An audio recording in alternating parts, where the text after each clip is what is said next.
Welcome everyone to another episode of blah blah blah. If you don't get the reference, Google it. Anyway, today we're going to be taking a look at the ROG Maximus 11 Extreme. It's the big daddy, top flight, shouldn't come any better than this ROG board kind of thing. It's going to cost an absolute fortune, so is it going to be worth all that extra money if you just bought a 9900K?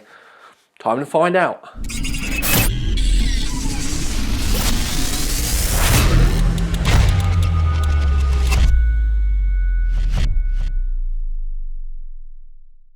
There's actually an awful lot we need to get covered with this board, so I will whiz through as quickly as I possibly can. You do get a sticker pack. It's kind of normal for the ROG stuff. So you get these ones you can mark your cables with to know which one's which. These go on your fans. These can go on your sister's forehead if you want. It's completely up to you. But you get a sticker pack. Then down the front, what you do get, although it's not in there because I've made a bit of an error, is the drivers actually come on a USB stick. See? It magically appears, and there's your USB stick with your drivers on. Been a long time coming, but thank the Lord. And it was actually in the bottom of the box all along. See, I've got two. I had to go and find another one. You also get the rigid ROG badge that you can put somewhere on your case. You do still get a pack with your drivers, well, not your drivers on, but your manual and a coaster. You get a guide for the fan extension hub thingy, which I will talk to you about in a bit. And you get your Wi-Fi dongle that you can use if you're gonna need it. Putting everything away as quickly as I can do, we open the next window of the advent calendar, and that's your fan extension fan dongle that I said about. External fans, got a little cable which you get with it, and you've got an input fan and you get 3 output fans. You can add extra power to it with a Molex if you want. You get a load of SATA cables. I think there are 4 SATA cables in total. You get an SLI bridge, and it's a normal SLI bridge, not the new NV-Link bridge. You get 3 thermal probes should you want to use them, but don't forget if you start adding these in, it's going to add clutter into your case.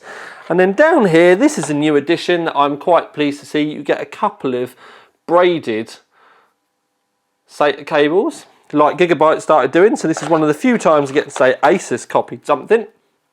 Then you get 2 RGB extensions. One of them is addressable, which is this one. You can see you've got 3 pins on that one. And this one is your normal 4-pin.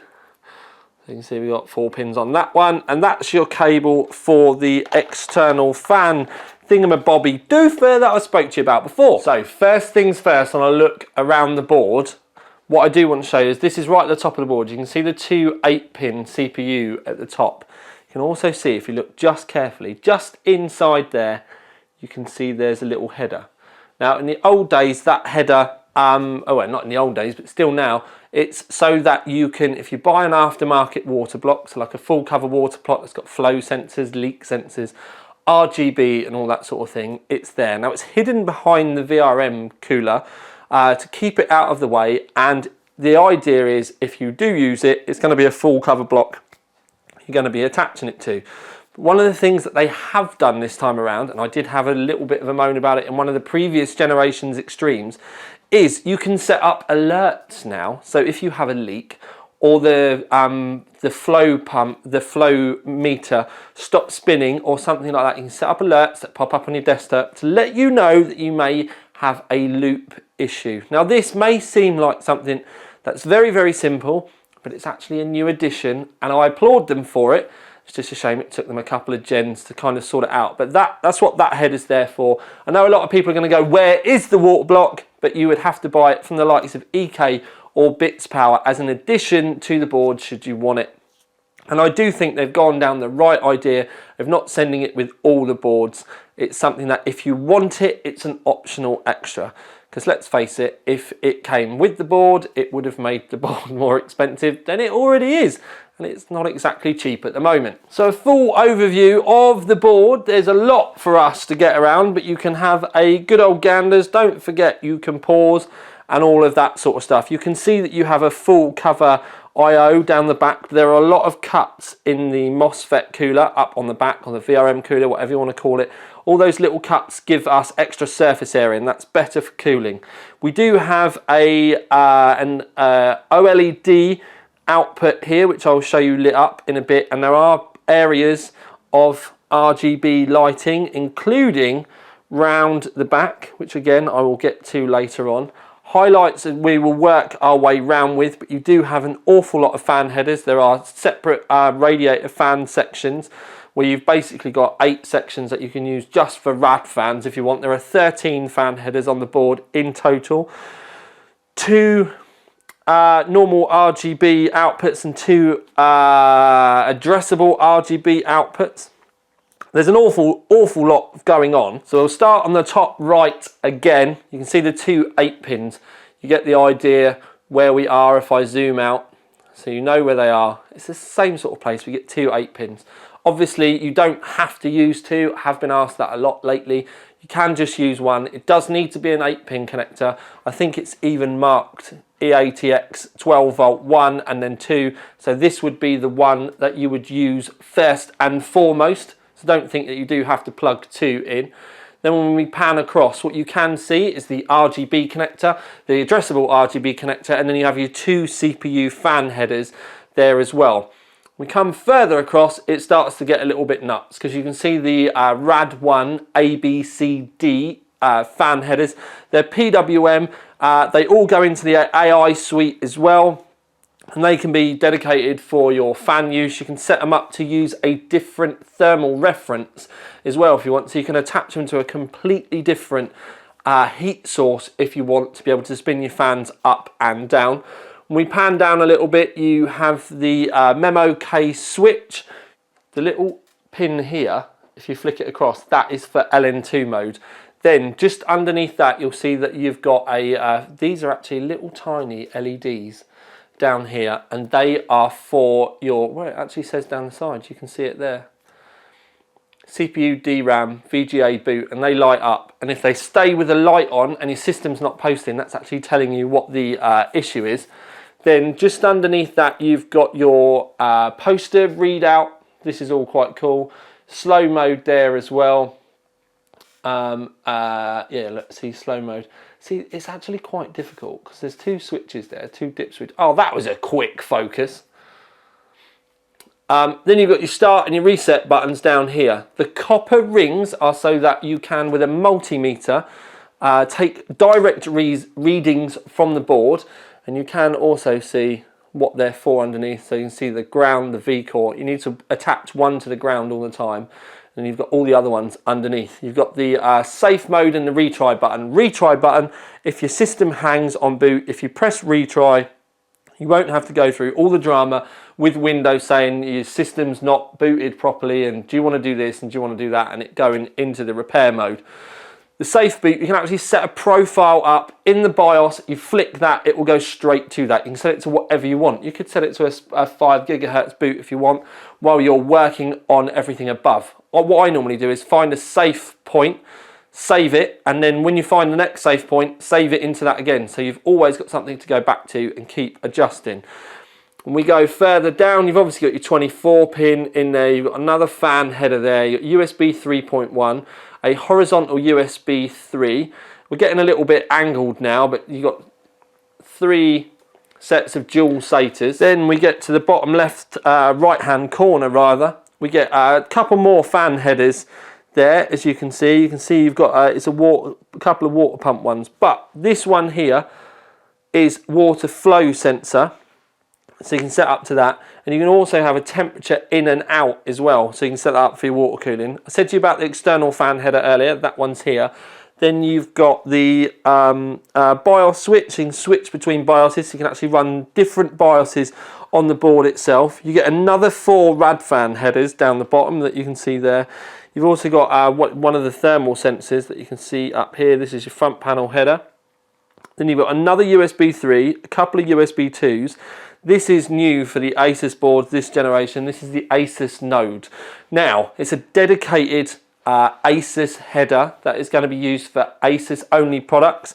Problem is, we haven't got any yet. They are going to be getting opened up to third market stuff though. I'm hoping we get some like swanky, like really nice Gucci stuff. that's going to plug into that. I'm certainly excited about what they're going to do. But where we don't really have optical bays anymore, I'm wondering where they're going to go with it. So this is something I'd like to see where Asus are going to go. You've got another couple of RGB headers there, one addressable, one normal.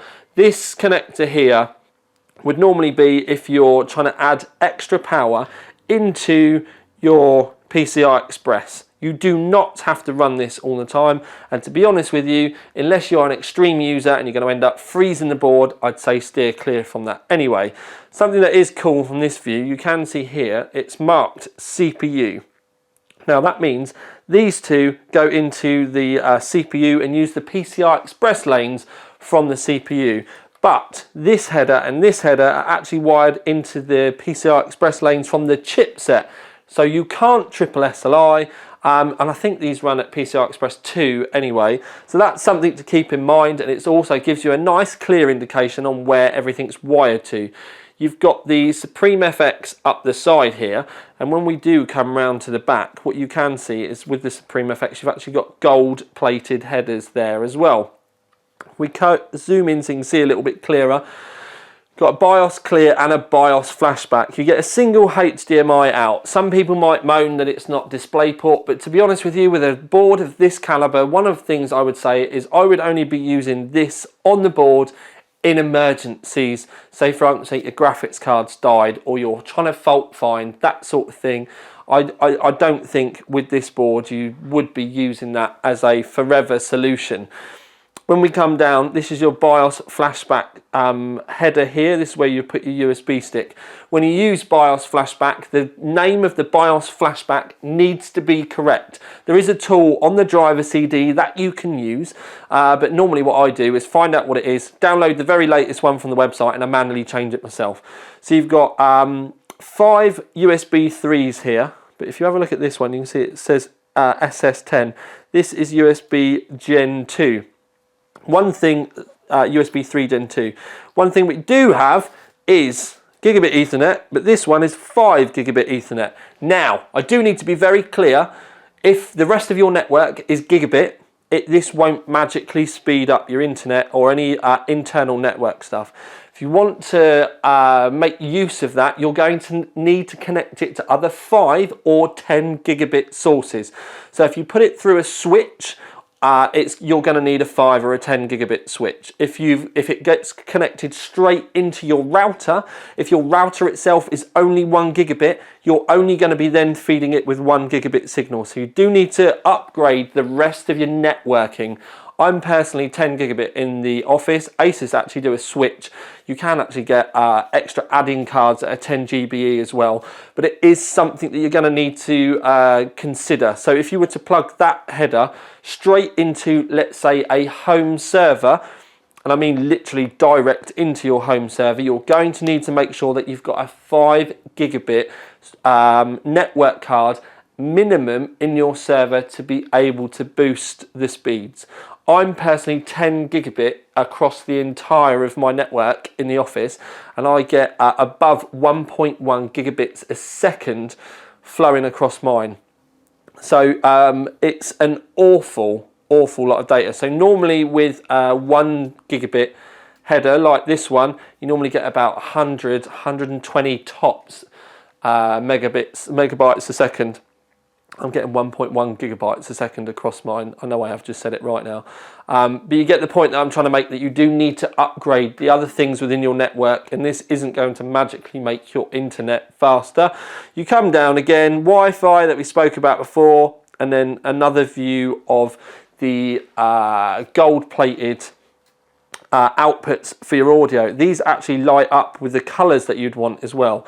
Something that I didn't like is, yes, these do light up so that they're easy to find around the back, but you can't turn those lights off, and if you're not using them because you've got an external DAC or something like that, it then puts lights out on the wall. And it would have been nice if we couldn't turn them off, that we could have put little covers in them, you know, like little dummy 3.5mm jacks. If we could have put those in them to, you know, kind of shut the lights off. But it would have been much easier if they could have just turned it off. And we can get another look as well. Now I have looked at the amount of power use, and we're going to talk about that, and I've covered that in the main CPU review as well. but Asus are doing something at the moment where they are hiding the VRM temps. Now I say hiding, it's not a new thing, it's just something that doesn't come up in hardware info. Now I know a lot of people are then going to instantly jump to the fact that, oh, they're obviously really hot. The problem is it's exactly the opposite, and they're trying to kind of hide how they're keeping it so cool, because it is something that they've had to do in the BIOS. And essentially the long and short of it is, I do think Asus need to just show it to us. Now they do say it's down to algorithms and stuff like that, but there has to be a probe in there. We've got them on the Zenith and stuff like that. So it's something I would, with a board of this caliber, the VRM temps need to be shown. Now I've had to take the board apart, put probes in there and stuff like that, they don't get hot. The one thing I will say as well is you can kind of give a rough idea by giving them just a touch on the heat sinks as well. You can run them with a 9900K passive, like with no airflow on them at all, and they don't get hot. But it's that point, and it's a really good shouting point for Asus that we should be able to easily show you guys this, not have to take it apart and put thermal probes in to try and get those sort of numbers. And the other thing is when you think about it, if I'm having to put thermal probes in and stuff like that, my testing can be called into question. Maybe my thermal probe is out, maybe I put the probe in the wrong place. It would make life a lot easier, both for me, but more importantly, so you guys at home can replicate these results and keep an eye on them as well. And like I said, with a board of this caliber, you should have that visible. So please, for the love of God, Asus, just give us the numbers. And I don't care if there's some funky algorithm and all of that sort of stuff. It's something that should just be there. So enough's enough now. Get it sorted. I even know there is a bit of software, and we all know who you sent it to as well. So the long and short of it is, do we have to make that bit of software public to everyone, or are you going to let us have it viewable in AI Suite and hardware info? Please make it the correct one. Small upgrade this time around to the DIMM2 card. You can put two M.2 cards on this if you want, and it clips in here, and they've now got a heatsink on it, so you get a decent heatsink on the side of it, and you can see it's there. There is another M.2 underneath this chipset here. You can pop these off, and there's another M.2 in there, so you can get 3 M.2s on the board in total should you wish. But the fact that we've now got some tasty heatsinks on that, I think is rather nice. The other thing, if you don't particularly like grey and you're going with a different colour, I wouldn't worry about painting the outside, as long as you don't paint the other side. I wouldn't worry about painting the outside. You'll still get a decent cooling effect from it, and I can't see the paint insulating things too much, should you want to. The other really nice way is, yes, it's anodised, but you can get the anodizing off. We used to do it back in the day with the bike stuff using muck off, but you could sand it back to start off with and then polish it if you wanted to go down that route. But if you want to strip the anodizing off, you could do that, and you could technically, if you wanted to, do the VRM heat sinks while you were at it, and maybe even, oh god, the modding head's on, do these bits as well and give the board a little bit of a different look. Don't forget though, if you did do that, bye-bye warranty. Okay, so I do have a magic cable so that I can show you the lighting without having the board powered up. And you're probably asking why I've not powered it up, but it's because at this present moment in time, because we are so short on time for NDA, there isn't a CPU in it, because it's actually in another board at the moment that we're testing to do another review on, to try and get as much done as we can for launch. So this is the best I can do at this present moment in time. So you can see that the eye lights up, and you've also got this gloss black area with kind of trails marked out on it that you can see the RGB through. With the RGB, you can obviously set it to a single colour. You can do all kinds of dancing stuff with it as well. It's completely up to you. It's just like the old versions. It's nothing new. It's just the way that they've implemented it this time. You can also do it down the back of the motherboard, and because this is all addressable as well, you can actually set it to chase colours how you want. There's many different avenues that you can go with it. You've also got the section up on the back up here. It's actually quite faint to the naked eye, and the camera's making it look quite bright. I'd actually say it's a lot brighter with the camera than it is natively. Also, if the camera decides to focus, you can see that you've got the OLED panel at the back. That OLED panel will show you post settings. That will show when you're going through the DRAM cycles. It will show any post errors and give you a code as well, which you can look up in the manual. You can also set it to do your own logos and stuff. In one of the reviews in the past, we had the OC3D logo on it. So there's many options that you've got with that. It will natively sort of show the CPU temp, which is a nice way that you can just glance across if you wanted to. You can set it to do fan speed and all that sort of stuff. Also, up here, you can see that there's a red light on over the number 1 8-pin, or it's under the number 1 8-pin EPS. Now, that's because it's not connected properly. So the good thing with that is, as you can see, I told you earlier on, that's the first one that you plug in. If you don't plug it in the right one, that's why that light is on. If I was to bang a connector in there now, it would go off. So there we've got it. We've got a decent, good, meaty overview of the actual board itself, but how well does it perform? So when we get to the main review side of things, talking about overclocked. So if you haven't watched the 9900K review, I would go and have a look. But what we did manage to do with the overclock was manually get all of the cores at 5 gigahertz. Now that doesn't sound a lot, but what you need to remember is if you're running all of the cores in a benchmark at stock, the boost, or they say about that, is 5 gigahertz. It's only one core. So what we technically managed to do is get them 1.3 gigahertz higher and have all 8 running at 5 gigahertz. Now, that's 8 chances of it not being as quick, so it's done quite well. But we did manage to do that with the Strix and with the ITX board as well. So we're starting to get to the point where we're seeing it might be a little bit of a CPU limitation. There is the AI overclock in AI Suite now that you can play with this. And with the board, what it was doing is it was putting 3 cores at 5.1 and then the rest of the cores at 5. So if you're only using 3 cores at once, you get 5.1 gigahertz. If you load them all up, so all 8 are being used, then you get them all at 5 gigahertz. One of the things I did find with this though is with things like Blender and OCCT, they did say that you might get some instability, and we did. We couldn't ever get Blender to finish a 4K run. But we kind of think because the voltages can move around, that's just the way AI overclock works. And the fact that the core speed can fluctuate a bit as well, we're thinking that that might be the cause of the instability. But I don't want to sound negative, because the way that they've gone with AI overclock is so much better than any of the other auto overclock in the past, because it actually bases it on temperatures and volts and fan speeds, and it adapts itself. It's not just a profile that's going to give everyone the same voltage and everyone the same clock. So it's going to depend on your CPU and the rest of the kit in your system. So that's a massive step in the right direction. And I think that with a few minor tweaks, they'll be able to get things ironed out. But AI overclock on a board like this, with all due respect, you probably should be doing it manually. Now, when we do talk about manually, you can have a different voltage and a different clock speed on every core if you want. So if you wanted to go down the manual route, you could actually go through and work out which are your strong cores, which are your weak cores, and set your overclock accordingly. It's going to depend. And with all due respect, with a board at this rate, if you're just going to buy it and leave it at auto, you've completely missed the point.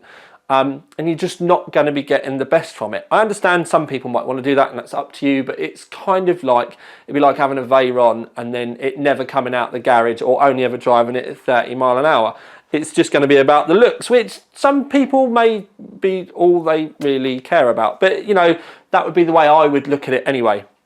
So, the other thing is, when you really think about it, there's so much more with this board. It's at 5 gigahertz. It's not stressing the board at all.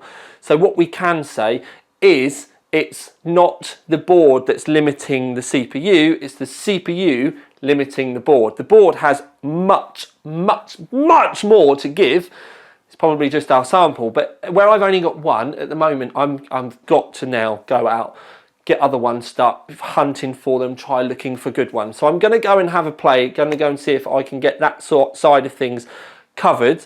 But it's never something I can do at launch, and it may even take me a couple of months to find a really good one. But You can bet your bottom dollar this will stay in the OC3D stores for if we get the chance to really stretch its legs.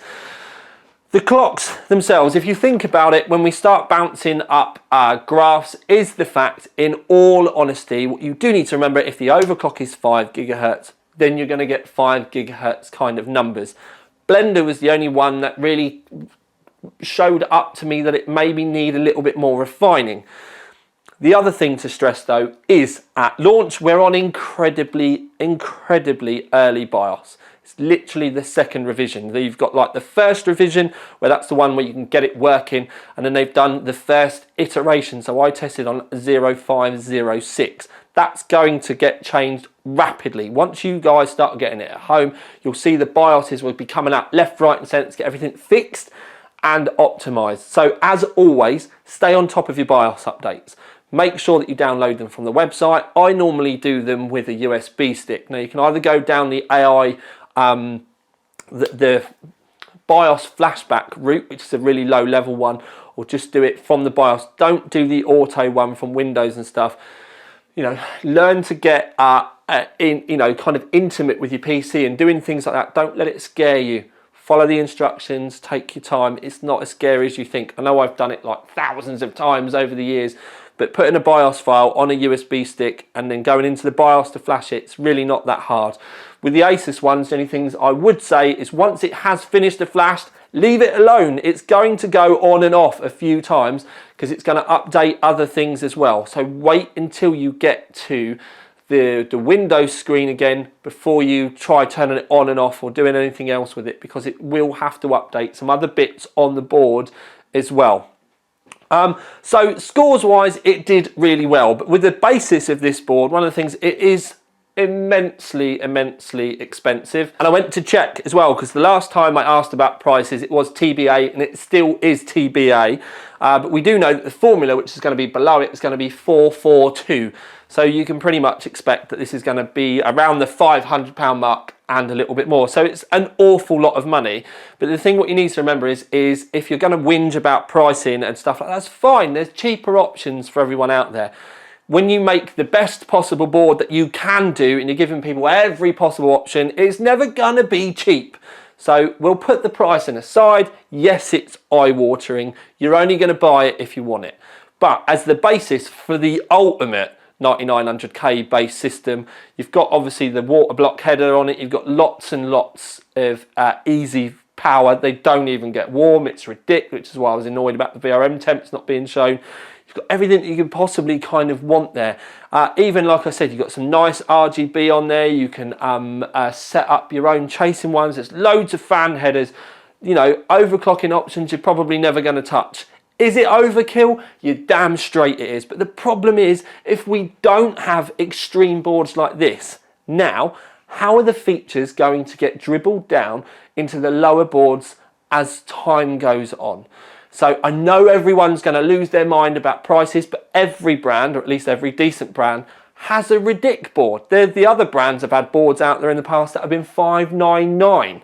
So you need to have a board like this so that you get the stuff on the other boards slightly further down the line. And that's where the extreme stuff always has been. So if you wanted it to build the absolute, don't care about money, I'm just going to do this my way and that's the way I'm going to do it, it's not really anything that you can say negative about it other than whinging about the price.